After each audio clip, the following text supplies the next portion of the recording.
My name is Tori Sills. I am a student at West Texas A&M University. I'm here to complete my comprehensive physical exam. My patient is a 24-year-old male who comes in today for his general physical assessment. We've already gone through his past surgical history, his medical history, his family history. He has no known drug allergies. We have obtained his height and weight and his BMI, as well as his vital signs, which are all normal. I have tested his cranial nerve number 2, his optic nerve with the Snellen eye chart. This is the note card I will be using for today. Okay. I have washed my hands. So first we're going to start with an inspection of his scalp, looking at his hair, feeling for any tenderness, any masses or lesions, any bulges. Throughout this whole exam, I will be looking at his skin, looking for any moles, any abnormal coloring, discoloration, anything like that. I'm going to go ahead and palpate his frontal sinuses and his maxillary sinuses, feeling for any tenderness, and then I'm going to go ahead and palpate his temporal arteries, making sure that they are 2+ and normal. I'm going to go ahead and do cranial nerve number 5, which is the trigeminal nerve, which tests for sharp and dullness. So I want you to go ahead and close your eyes and tell me if you feel sharp or dull. Sharp, sharp, dull, sharp, dull, dull, sharp. Perfect.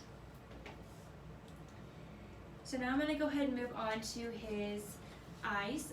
First I'm going to start by looking at his scleras, making sure that they're both white, looking at his conjunctiva, making sure it is pink and moist. I'm going to go ahead and look inside of his eye, looking at the optic nerve, looking for any papillary edema, also looking for the red reflex. So if you'll look forward. And the other eye. Perfect. So I'm going to go ahead and test the cranial nerve number 3, 4, and 6, which is the motor, ocular, and extraocular nerve, which tests the 6 points of fields of gaze. So if you will follow my pen light. I'm looking for nystagmus, any jerky movements, and then convergence. Perfect. And then if you'll look forward, I'm going to look for direct and consensual with his pupillary reflexes.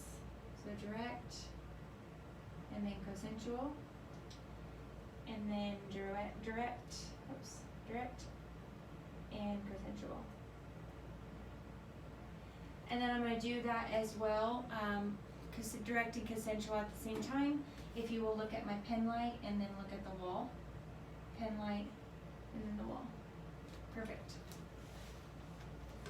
So now I'm going to go ahead and move on to his ears. So first I'm going to start with a general inspection of his ears, palpating them, feeling for any nodes, tenderness, also making sure that they are symmetrical on his face. And then I'm going to go ahead and look at his temporal membrane, making sure that it's clear, that it's pearly gray, that's not bulging or red.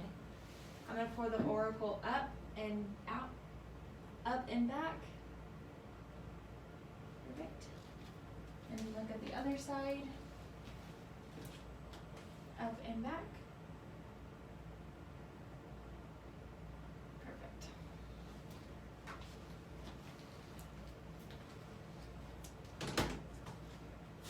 Now I'm going to go ahead and test cranial nerve number 8, which is the acoustic nerve.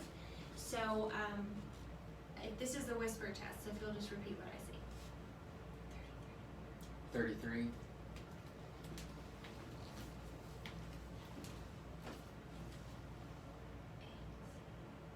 8C. Perfect. Now I'm going to go ahead and move on to his nose, looking and making sure that it's midline, that there's not any deviations, lesions, anything noticeable. I'm going to go ahead and inspect inside of his nose.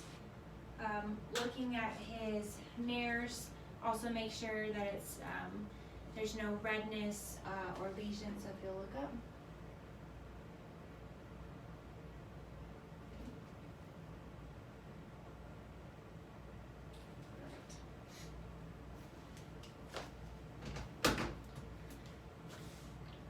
So I'm going to go ahead and test cranial nerve number 1, which is the olfactory nerve, which is a sense of smell. So if you'll close your eyes and tell me what you smell. Alcohol. And then again. Alcohol. Okay, you can open it. I'm now going to look at his mouth, do a general inspection of his lips, making sure there's no lesions, anything noticeable, making sure they're not dry. I'm going to go ahead and look inside of his mouth, looking at just the general inspection, lesions, ulcers, if you'll put your tongue up, looking at the vascularization of his tongue. I'm going to go ahead and test cranial nerve number 9, which is the glossopharyngeal nerve, which is the gag reflex.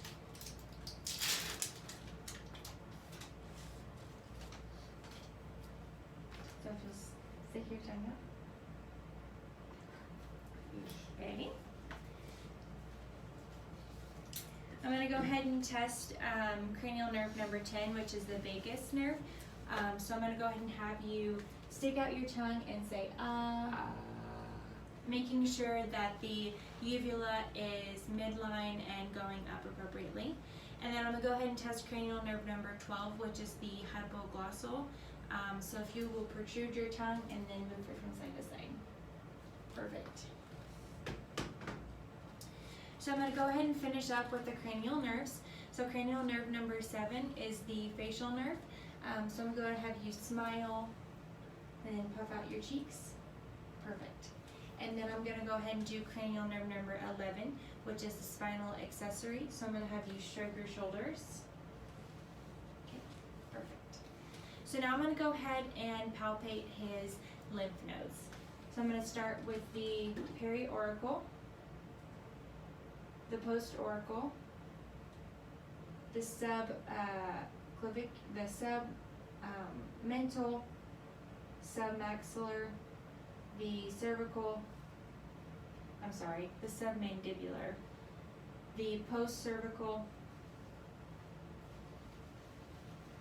supraclavicular, and then his axillary.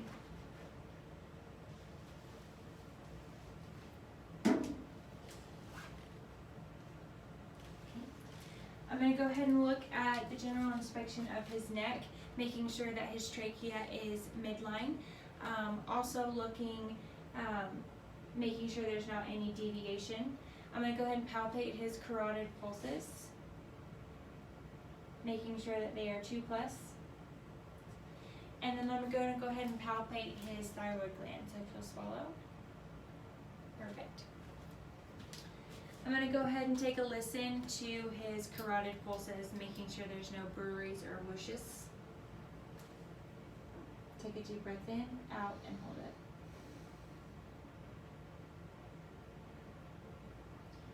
And then the same on the other side, and in, out, and hold.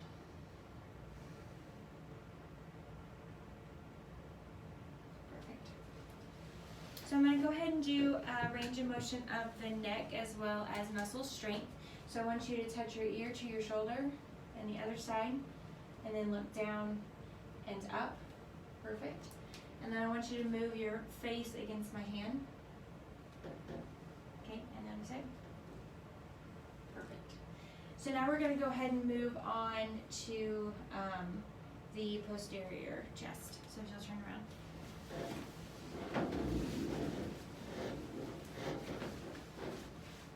So first I'm going to start with the general inspection of his chest, making sure that his chest expansion is symmetrical and bilateral, making sure he's not using any accessory muscles, any labored breathing.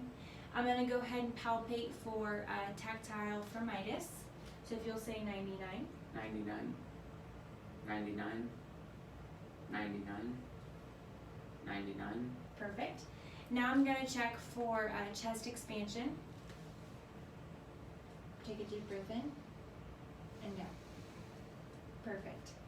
So now I'm going to go ahead and percuss, listening for resonance over the whole lung fields. Dullness can be heard in fluid-filled lungs, and then hyperresonance can be heard in lungs such as COPD or asthma with extra fluid or air. I'm going to do this in a ladder-like motion.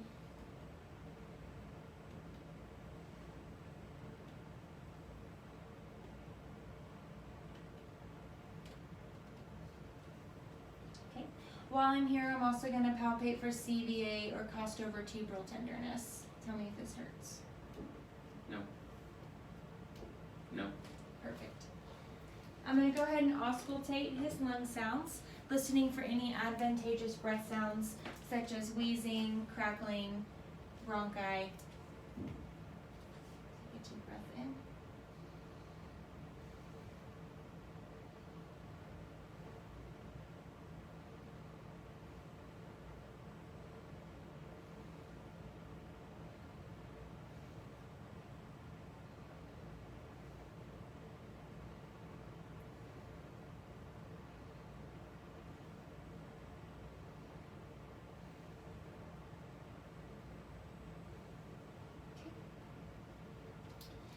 Perfect. So now I'm going to have you turn around. Oh no, I'm sorry. Hold on. One more thing. I'm going to do bronchophony, egophony, and the whisper pectorophy. So I'd like you to say 99, 99, 99, 99, 99,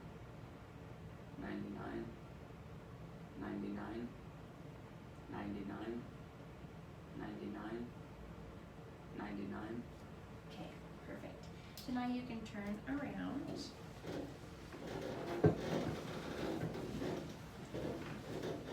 So now we're going to do the anterior chest. So first I'm going to start out with a general inspection of his chest, looking for symmetrical chest wall and rise, making sure he's not using accessory muscles, make sure there's not any labored breathing. I am going to go ahead and palpate for any thrills or heaves in his chest.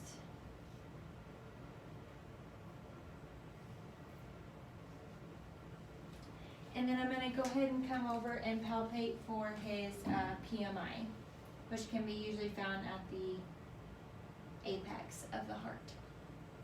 I'm going to go ahead and percuss his lung fields, like I said before, listening for resonance.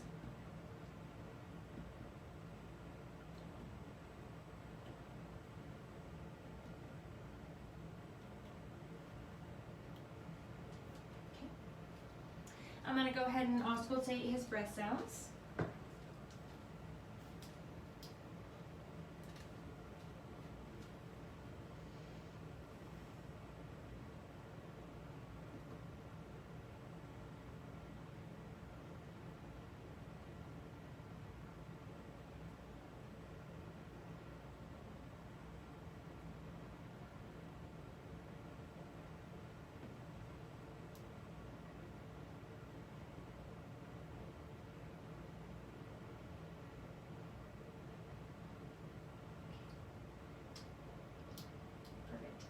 So now I'm going to have you lay down and place the head of the bed at 30 degrees. Oh no, I'm sorry. I'm going to have you sit back up.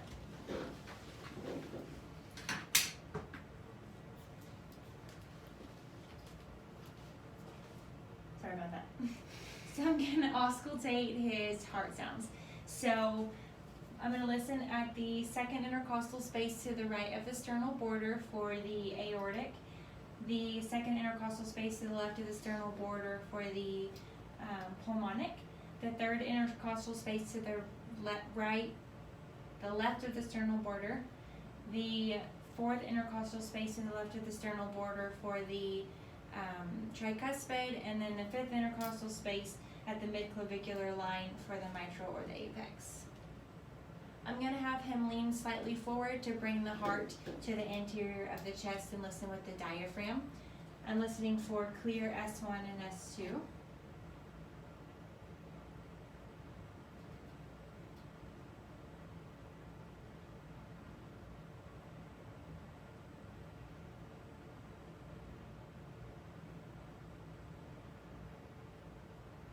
Now I'm going to change to the bell of my stethoscope, listening for any murmurs.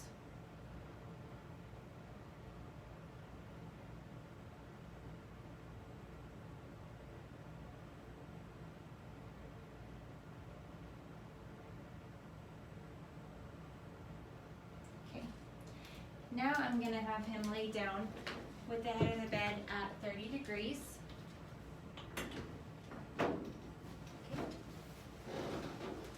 I'm going to take my centimeter ruler and my note card and have you look to the left. I'm going to look for the meniscus of the external jugular and then the sternal border. Take my centimeter ruler and my note card and measure, which his is at 3 centimeters and normal is 3 to 4 centimeters. I'm going to go ahead and move on to his abdomen. So first I'm going to start with a general inspection of his abdomen, looking for any pulsations, noticeable masses, looking at his skin color, hair distribution. I am going to go ahead and auscultate his bowel sounds.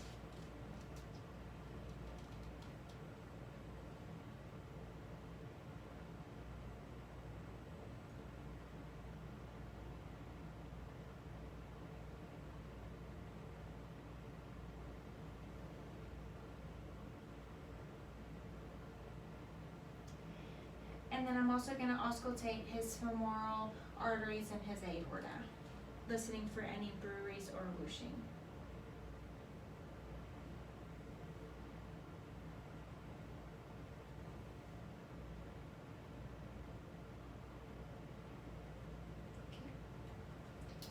I'm going to go ahead and percuss his abdomen, listening for tympany, which is heard usually over the whole abdomen. Areas of dullness can be from solid organs and like the liver or a full bladder.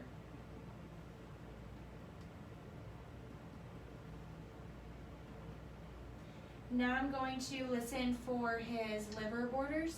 So I'm going to start in the right lower quadrant and work up, listening for dullness.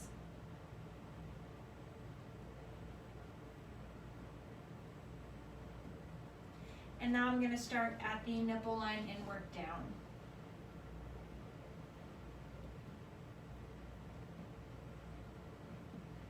Perfect.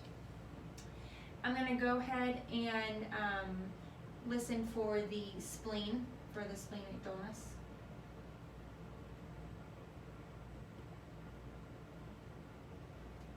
Perfect. Now I'm going to go ahead and move on to palpation. Feeling light palpation for any masses or tenderness,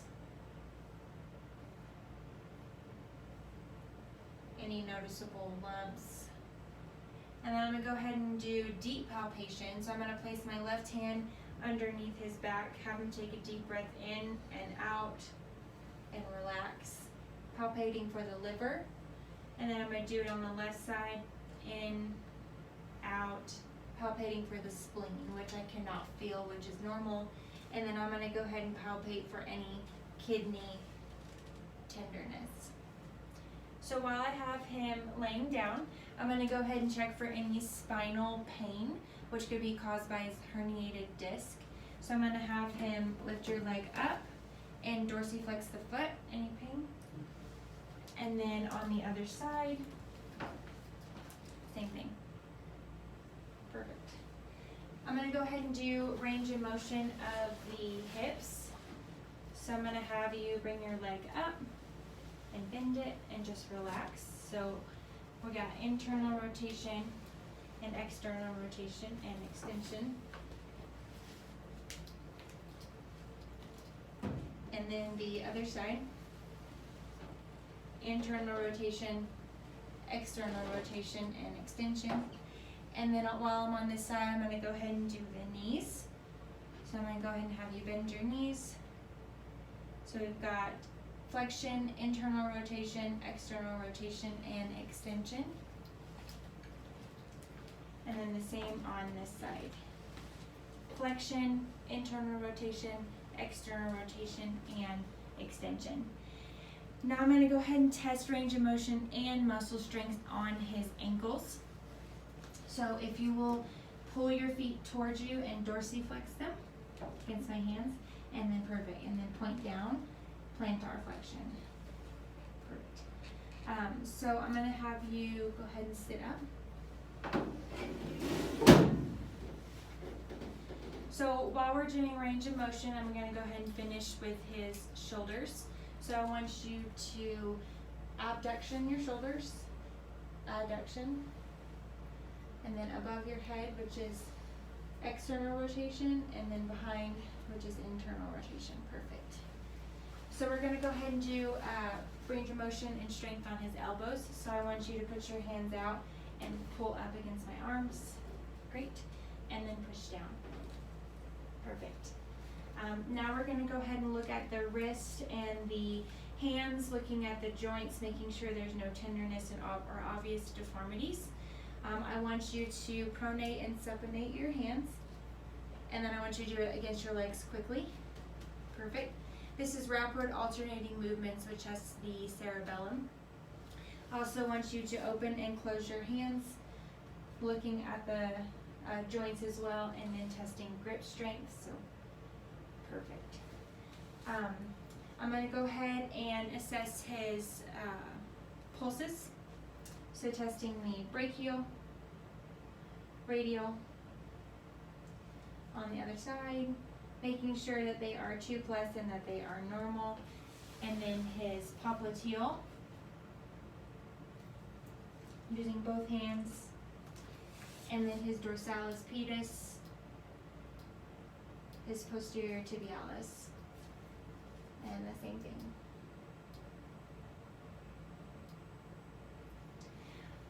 So I'm going to go ahead and test his neurosensory,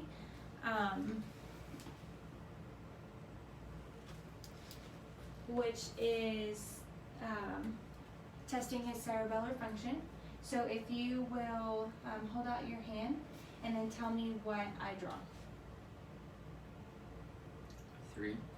And then close your hand and tell me what you're holding. Paperclip. Perfect. Okay, so I'm also going to test point to point. So if you will hold your hands out and close your eyes, and then touch your nose with your finger that I pick.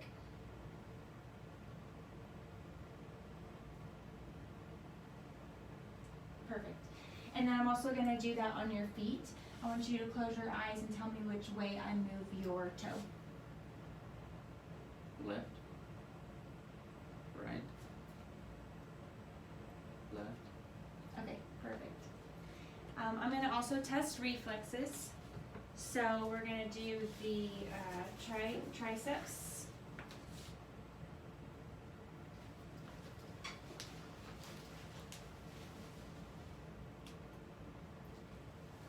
Then the brachial radial.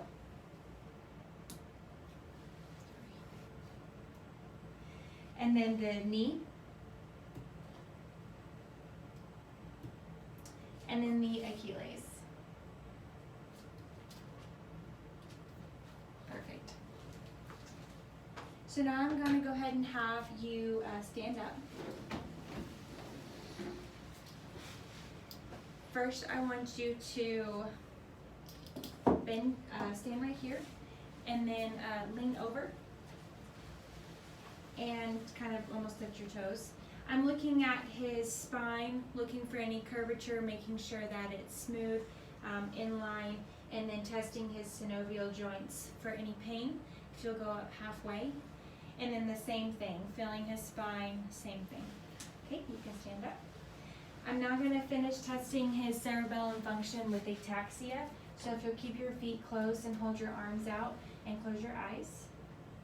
Perfect. And then we're gonna do tandem walking. So if you'll walk with toes heel to toe, and then back on your toes, and then on your heels. Okay, perfect. So another thing that I would have done on this gentleman is done a rectum, a rectal exam and a genital exam, but we're deferring that. He's not having any issues today, and he's also not old enough that a prostate exam is warranted. For a male breast, you simply have to inspect the areola and palpate the concentric circles as well as the axillary. Another thing that I did not do was the Weber and Rhine hearing test, which is actually for conductive hearing loss if they fail the whisper test, which he did not. So that concludes the physical assessment.